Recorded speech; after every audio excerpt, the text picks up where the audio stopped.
just what is a IC card and why do you need it?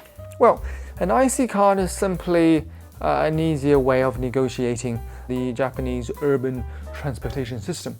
If you are arriving in Tokyo, you will be confronted with a map which shows a patchwork of 20 to 30 different transportation systems, and they crisscross each other in a way that is extremely confusing for a foreigner. So, and also each transportation system is owned and operated by a different company, and that has a different ticketing system and a different pricing structure. So you can save yourself from a lot of time and trouble by simply using an IC card, because an IC card is universally accepted by all transportation companies. Although it doesn't permit you to buy tickets at a discount, it does save you a lot of time.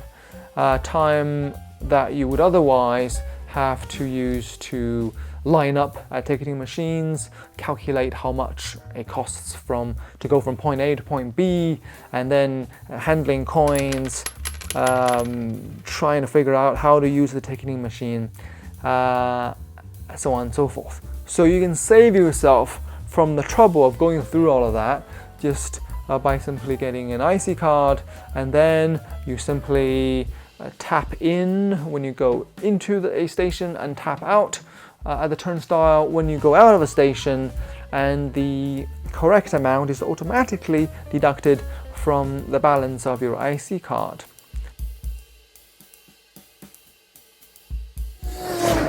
So now there are two different types of IC cards. There's one Japanese people use on a daily basis, and there is one that is tailored to tourists like you and me. So the former, they're called Suica cards or PASMO cards, and you may have heard those are no longer available because of a shortage of chips. However, the latter cards, the ones specifically designed for tourists to use, those are still available. So what is the difference between them? Well, with a regular IC card, there is usually a security deposit, usually 500 yen, when you purchase and activate the card. That security deposit is refundable. At the end of your trip, when you turn in your card, you get back the balance on your card along with your security deposit. Now, by contrast, the foreign tourist cards, those are only available to foreign tourists because when you purchase, you have to show your passport. Those cards do not have a security deposit, and there is no possibility of getting a refund at the end of your trip. So you have to use up the balance. And then another difference is with the regular Suica or PASMO cards, they don't expire for 5 or 10 years. I'm not sure which it is, but it's a while. With the foreign cards, the use period is 28 days, after which the card expires and whatever balance remaining on the card is lost.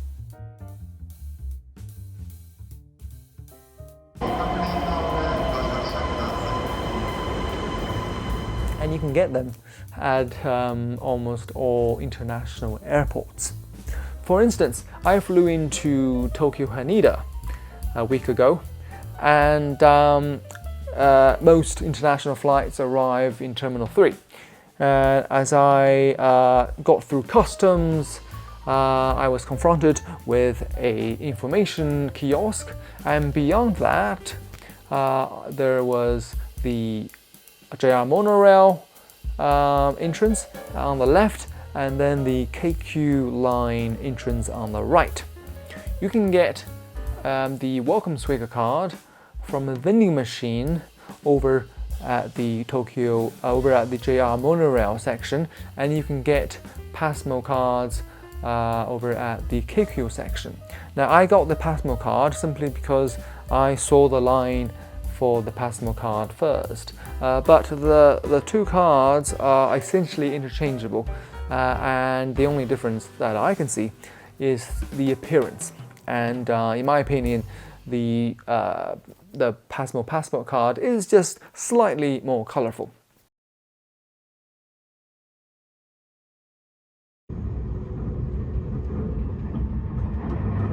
So where can you recharge these cards?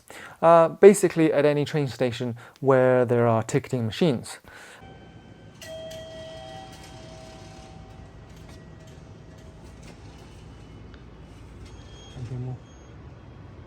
Please insert your ID card in the tray. 看见。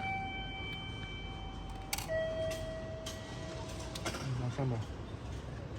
对，还有这边就是balance。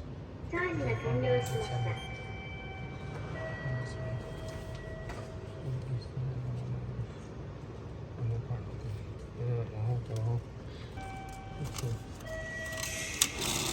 Recording ticket information. Please do not charge complete.